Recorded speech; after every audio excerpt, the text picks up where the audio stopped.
வெற்றி துளசி சீரியலை பற்றி தான் நம்ம இந்த வீடியோக்குள்ளே நம்ம பார்க்க போகிறோம். நம்ம வீடியோக்குள்ளே போகிறதுக்கு முன்னாடி நம்ம சேனலுக்கு யாரெல்லாம் சப்ஸ்கிரைப் பண்ணலையோ அவங்களாம் சப்ஸ்கிரைப் பண்ணிக்கிடுங்க. பக்கத்தில் உள்ள பெல் பட்டனை கிளிக் பண்ணுங்கள்.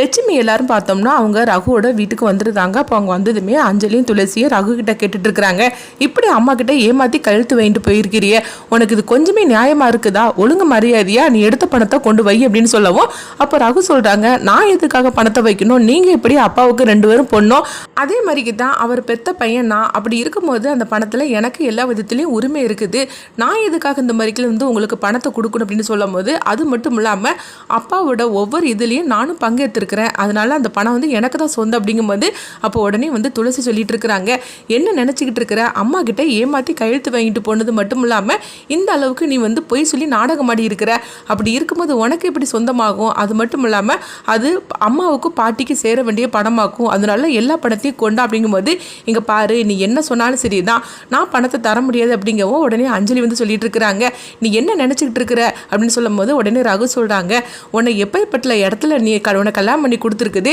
எந்த மாதிரிக்கும் உனக்கு ஒரு வாழ்க்கை அமைஞ்சிருக்குது, ஆனால் அதெல்லாம் வந்து உதறி தள்ளிக்கிட்டு ஆஃப்டர் ஆல் இந்த 7 லட்ச ரூபாய்க்காக இந்த மாதிரிக்கு வந்து சண்டை போட்டுட்டு இருக்கிறியே, உனக்கு வெக்கமா இல்லையா என்ன? உனக்கு கிடைச்சிருக்கிற புருஷன் மாதிரிக்கு வேறு யாருக்காவது கிடைப்பாரா என்ன? ஆனால் அந்த வாழ்க்கையை வந்து உதறி தள்ளிக்கிட்டு இப்போ என்னென்னா 5க்கு 10க்கு லோல் பட்டிட்டு இருக்கிறீ அப்படிங்கும்போது, இதை கிட்டதுமே அஞ்சலி அப்படியே அதிர்ச்சி அடைகிறாங்க. ஆமாம், நீ வந்து உன்னுடைய கணவரை வேண்டான்னு சொல்லிட்டு தூக்கி எறிஞ்சிட்டு வந்தியே, ஆனால் அவருடைய குழந்தை வயிற்றுல தானே இருக்குது, அது தூக்கி எறியல அப்படிங்கும்போது உடனே வந்து அஞ்சலி கண்கலைங்க அழ ஆரம்பிச்சிருந்தாங்க. இப்போ வந்து துளசி சொல்லிட்டாங்க, அங்கே பாரு, தேவையில்லாமல் நீ அதை பற்றிலாம் பேசிகிட்டு இருக்காது அப்படிங்கவும், என்ன நீ மட்டும் ரொம்ப யோக்கியமாக என்ன, நீயும் வந்து இந்த மாதிரி தானே கல்யாணம் பண்ணி இருக்கிற, உன் புருஷன் நீ தூங்கிட்டு இருக்கும்போது உன் கழுத்தில் தாலி கட்டிட்டு போனா அப்படிங்கவும், இதை கட்டிதுமே துளசி ஆவேசம் அடைகிறாங்க. உடனே துளசி அடிக்கிறதுக்காக ரகு வரும்போது உடனே வந்து ரகுவை வெற்றி வந்து தடுத்து நிறுத்துறாங்க. இங்கே பாருங்க, ஏதோ உங்கள் வீட்டு பிரச்சனைனால தான் நான் அமைதியாக இருந்தேன், ஆனால் அதுக்காக துளசியை அடிக்க வரதெல்லாம் என்னால் தாங்கிக்க முடியாது, துளசி மேலே ஒரு தூசிப்பட்டா கூட என்னால் தாங்கிக்க முடியாது, நீங்கள் என்னென்னா என் பொண்டாட்டி அடிக்க வரீங்களாங்கும்போது, இங்கே பாரு, நீ என்ன ரொம்ப யோக்கிய மாதிரிக்கு பேசிகிட்டு இருக்காத, என் அவள் கழுத்தில் நீ எப்படி தாளிக்கணுன்னு எனக்கு தெரியாத என்ன அப்படிங்கும்போது உடனே துளசி வந்து கோபப்பட்டுட்டு வராங்க. இங்கே பாரு, அவரை பற்றி ஏதாவது ஒரு வார்த்தை பேசணும்னு வச்சுக்கோங்க, அவ்வளோதான் உனக்கு மரியாதை கெட்டு போயிரு அப்படிங்கும்போது, ஃபஸ்ட்டு உங்கள் மரியாதை நீங்கள் காப்பாற்றிக்கிடுங்க அப்படிங்கவும் உடனே லட்சுமி சொல்கிறாங்க, ஏன் ரகு நீ இப்படிலாம் பேசிகிட்டு இருக்கிற, ஆனால் நீ தானே வந்து என் வயிற்றுல குழந்தைய பிறந்த, உன்னை நான் எப்படிலாம் வந்து நான் சீராட்டி பாராட்டின்னு வளர்த்தினேன், ஆனால் நீ இப்படிலாம் பண்ணுவேன்னு சொல்லி நான் கொஞ்சம் கூட எதிர்பார்க்கவே இல்லையே, முருகனை என்னதான் இருந்தாலும் நான் பெரிய பையன்னு சொன்னாலும், ஆனால் என் வயிற்றுல சுமந்து பெற்றது ஃபஸ்ட்டு ஒன்று தானே, அப்படி இருக்கும்போது உனக்கு என்ன இந்த மாதிரிக்கெல்லாம் புத்தி போகுது அப்படிங்கவும், என்னமோ நானே இஷ்டப்பட்டு உங்கள் வயிற்றுல வந்து உண்டான மாதிரிலாம் நீங்கள் பேசிகிட்டு இருக்கிறீங்க அப்படிங்கவும், இது கிட்டதுமே லட்சுமி அதிர்ச்சி அடைகிறாங்க. இங்கே பாருங்கள், தேவையில்லாமல் இந்த மாதிரிக்கெல்லாம் பேசிகிட்டு இருக்காதீங்க, நீங்கள் என்னதான் வந்து பேசிகிட்டு இருந்தாலும் சரி தான், என்கிட்ட இருந்து ஒரு பைசா கூட நீங்கள் வாங்க முடியாது, ஒழுங்கு மரியாதை எல்லாரும் இங்கேருந்து கிளம்பி போங்க அப்படின்னு சொல்லவும் உடனே லட்சுமி அழுதுகிட்டே இருக்கிறாங்க. அப்போ உடனே பார்த்தோம்னா அவங்க சிவகாமி வந்து சொல்கிறாங்க, ஏன்டா இப்படிலாம் பண்ணிட்டு இருக்கிற அப்படிங்கவும், ஃபர்ஸ்ட்டு நீங்கள் யார் என்கிட்ட வந்து பேசுறதுக்கு, நீங்களே உங்கள் பையனை ஒரு ஆசிரமத்தில் கொண்டு விட்டுட்டு எத்தனையோ வருஷம் கழிஞ்சு இன்னைக்கு தான் நீங்கள் வந்திருக்கிறீங்க, நீங்கள் ஒன்று என்னுடைய வளர்ப்பை பற்றி என்னை பற்றி நீங்கள் பேசுறதுக்கு உங்களுக்கு துளி கூட அருகதை கிடையாது அப்படிங்கவும், இது கிட்டதுமே முருகன் வந்து ரகுவை அடிக்கிறதுக்காக வராங்க. அப்போ வெற்றி எல்லாருமே தடுத்து நிறுத்துறாங்க. அப்போ லட்சுமி சொல்கிறாங்க, இதுக்கு முன்னாடி நம்ம அங்கே இருக்கிறதுல எந்த வித மரியாதையும் கிடையாது, வாங்க நம்ம போகலாம் அப்படிங்கும்போது, என்னம்மா நீங்கள் நினச்சிட்டு இருக்கிறீங்க, அப்பாவோட பணத்தை அவ்வளோத்தையும் அவன் எடுத்துருக்குறாம்மா அப்படிங்கும்போது, இங்கே பாரு, என்ன இருந்தாலும் சரி தான், அவன் செஞ்சது செஞ்சுட்டு போட்டோம், இதுக்கு மேலே நாங்கள் நின்றுட்டு இருந்தோம்னா நான் ஏதாவது ஒரு வார்த்தை தப்பாக பேசினா கூட அவனுக்கு பழிச்சிரும், அதனால இதுக்கு மேலே நம்ம இங்கே இருக்க வேண்டாம் வாங்க அப்படிங்கவும், இல்லைம்மா அப்பாவோட பணத்தை நம்ம எப்படியும் வாங்கியே தீரணும் அப்படிங்கும்போது, நான் தான் வேண்டான்னு சொல்கிறோம்ல அப்படிங்கவும் உடனே ரகு சொல்கிறாங்க, அவங்களே பேசாம தான் போகிறாங்க, நீங்கள் எதுக்காக 2 பேரும் அவங்கள போட்டு ஏற்றி விட்டுட்டு இருக்கிறீங்க, ஒழுங்கு மரியாதை எல்லாரும் இங்கேருந்து இடத்த காலி பண்ணுங்க அப்படிங்கவும், அப்போ லட்சுமி வந்து துளசிக்கிட்டே அஞ்சலிக்கிட்டே, இதுக்கு மேலே நம்ம இங்கே இருந்தோம்னா நம்மளுக்கு எந்த வித மரியாதையும் கிடையாது, வாங்க நம்ம போகலாம் அப்படின்னு சொல்லிட்டு அவங்க கிளம்பி போகும்போது, அப்போ அங்கேருந்து பார்த்தோம்னா கவிதா ஓடோடி வராங்க, அத்தைன்னு சொல்லிட்டு ஓடோடி வரவும், அப்போ கவிதாவும் அவங்க பையனும் வராங்க, பாட்டின்னு சொல்லிக்கிட்டு அந்த பையனும் வரவும், அப்போ கவிதா வந்து லட்சுமியோட காலில் விழுந்து மன்னிப்பு கேட்குறாங்க, அத்தை நான் எந்த தப்புமே பண்ணலை, என்னை மன்னிச்சிருங்க அப்படிங்கும்போது, இங்கே பாரு கவிதா, உன்னை பற்றி எனக்கு தெரியாதா அப்படிங்கும்போது,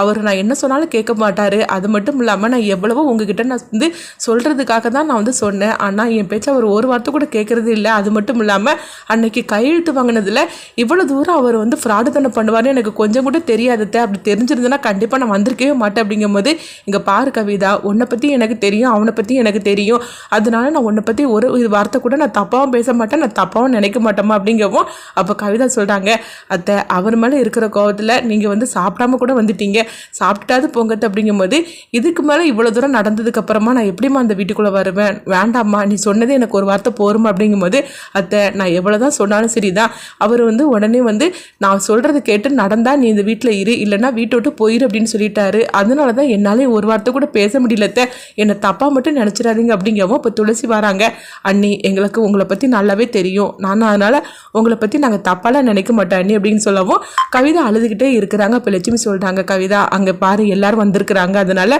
நீ வந்தவங்களை கவனிமா, நாங்கள் கிளம்புறோம் அப்படின்னு சொல்லிட்டு இருக்கவும் கவிதாவும் அழுதுகிட்டே இருக்கிறாங்க. அப்போ உடனே வந்து அவங்க கவிதாவோட பையன் வந்து பாட்டி அப்படின்னு சொல்லிட்டு கூப்பிடும் போது அப்போ லட்சுமி வந்து அவங்க பேரண்ட்டை வந்து சொல்கிறாங்க, இங்கே பாரு நீ நல்ல பிள்ளையா சமத்தாக இருக்கணும் அப்படிங்கும்போது, பாட்டி நீங்களாம் இருப்பீங்கன்னு சொல்லிட்டு நான் எவ்வளோ சந்தோஷமாக இருந்தேன், ஆனால் இப்படிலாம் பிரச்சனை நடந்து போச்சு, நீங்களாம் என் கூட இருக்க மாட்டீங்களா அப்படிங்கும்போது அப்போ லட்சுமி கண் கலங்கி அழுதுகிட்டு இருக்கிறாங்க. நாங்கள் கண்டிப்பாக வருவோம்ப்பா ஒரு நாள், நீங்கள் வந்து இங்கேருந்து போங்கப்பா அப்படின்னு சொல்லவும் உடனே வந்து கவிதாவும் அவங்க பையனும் அங்கேருந்து கிளம்பி போகிறாங்க. இந்த மாதிரி நடந்துட்டுருக்கு. அடுத்து பார்த்தோம்னா எல்லாருமே வீட்டுக்கு வராங்க. அப்போ வந்து அஞ்சலி வந்து அவங்க ரகு பேசுனதே நினச்சிக்கிட்டு இருக்கிறாங்க. அதாவது மகேஷை பற்றி அவர் எப்படிலாம் பேசுனா, அது மட்டும் இல்லாமல் மகேஷ் உனக்கு வேண்டாம், ஆனால் மகேஷோட குழந்தை மட்டும் வேணுமான்னு சொல்லிக்கிட்டு ரகுன்னு எப்படிலாம் பேசிட்டாரு, இப்படிலாம் அவர் பேசுவார்னு சொல்லி நான் கொஞ்சம் கூட எதிர்பார்க்கவே இல்லை. மகேஷோட இருந்த நாட்கள் எப்படிப்பட்ட நாட்கள்னு எனக்கு தான் தெரியும், ஆனால் கொஞ்சம் கூட அதை உணராமல் பணத்துக்காக அவர் இப்படிலாம் பேசிட்டார் அப்படின்னு சொல்லிட்டு அவங்க அழுதுகிட்டே இருக்கவும் உடனே வந்து துளசி வந்து அவங்களுக்கு ஆறுதல் சொல்கிறாங்க. அஞ்சலி நான் அழாத அஞ்சலி அப்படிங்கும்போது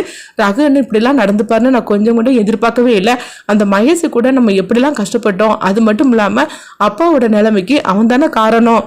அது மட்டுமா முருக அண்ணனோட அம்மாவை இத்தனை வருஷமா அவன் அடைச்சி வச்சிருக்கிறான், அப்படி அவன் எவ்வளோ தப்பு பண்ணியிருக்கிறான், ஆனால் அதை கூட கொஞ்சம் கூட யோசிக்காம எப்படிலாம் ரகுன்னு பேசிட்டார் அப்படிங்கும்போது இங்கே பாரு அவனுக்கு இப்போ வந்து எப்போ பார்த்தாலும் சரி தான், அவனுக்கு பண பேய் பிடிச்சிருக்குது, அதனால தான் இந்த மாதிரிலாம் நடந்துக்கிட்டு இருக்கிறான், அவனை பற்றி தான் நம்மளுக்கு தெரியும்ல அப்படின்னு துளசி வந்து சொல்லிட்டு இருக்கவும் அஞ்சலி அழுதுட்டு இருக்கும்போது இப்போ லட்சுமி சொல்கிறாங்க, இங்கே பாரு அஞ்சலி நீ அழுதுகிட்டு இருக்காத, ரகுவை பற்றி தான் நம்மளுக்கு தெரியும்ல அப்படிங்கும்போது, அது மட்டும் இல்லாமல் பாட்டிக்கு ட்ரீட்மெண்ட்டுக்காக அந்த பணத்தை தானே நம்ம நம்பிட்டு இருந்தோம், இப்போ அந்த பணமும் நம்ம கைவிட்டு போச்சுது, இப்போ என்னம்மா பண்ணுறதுக்கு அப்படின்னு துளசி சொல்லிட்டு இருக்கும்போதே உடனே வெற்றி வந்து சொல்கிறாங்க, எதுக்காக நீங்கள் கவலைப்பட்டு இருக்கிறீங்க, நான் இருக்கும்போது நீங்கள் ஒன்றும் கவலைப்படாதீங்க அப்படிங்கும்போது, என்ன தம்பின்னு இப்படி பேசிகிட்டு இருக்கிற அப்படின்னு லட்சுமி கேட்கும்போது, இங்கே பாருங்கள் உங்களுக்கு ரகுவும் கேசவன் தான் பையனா, ஏன் நான் வந்து உங்களுக்கு பையன் மாதிரிக்கு இது கிடையாது அப்படின்னு சொல்லி கேட்டுட்ருக்கவும் உடனே வந்து வெற்றி தம்பி அப்படின்னு சொல்லிட்டு லட்சுமி கேட்கும்போது, ஆமாம் பாட்டிக்கு ட்ரீட்மெண்ட் தானே உங்களுக்கு கொடுக்கணும், அதுக்கு நான் ஏற்பாடு பண்ணுறேன் நீங்கள் கவலைப்படாதீங்க அப்படிங்கும்போது உடனே வந்து லட்சுமி வந்து வெற்றியை பார்த்து அவங்க வந்து கும்பிடுறாங்க.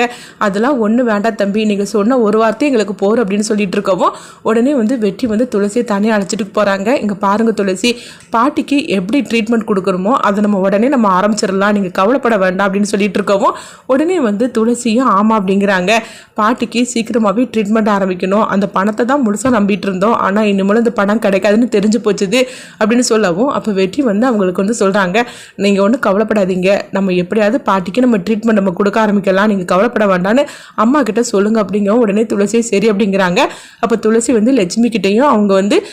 அஞ்சலி கிட்டே சொல்லிட்டு இருக்கிறாங்க, 2 பேரும் கவலைப்படாதீங்க, பாட்டிக்கு நம்ம சீக்கிரமாகவே ட்ரீட்மெண்ட் நம்ம கொடுத்துடலாம் அப்படின்னு சொல்லிட்டு இருக்கும்போதே அப்போ வந்து லட்சுமி வந்து அழுதுகிட்டே இருக்கிறாங்க. அப்போ அம்மா நீங்கள் அழாதீங்கம்மா அப்படின்னு சொல்லிட்டு இருக்கவும் சரிதாம்மா நான் கிளம்புறேன், தியாவை தனியாக விட்டுட்டு வந்தோம்மா அப்படிங்கும்போது, ஆமாம் தியாவை தனியாக விட்டுட்டு வந்திருக்கிறேன், நீ கிளம்புமா அப்படிங்கும்போது நீங்கள் அழுதுட்டு இருக்காதீங்கம்மா அப்படின்னு சொல்லிட்டு அவங்க கிளம்புறாங்க. அடுத்தது என்ன நடக்க போகுதுன்னு சொல்லி பார்க்கலாம்.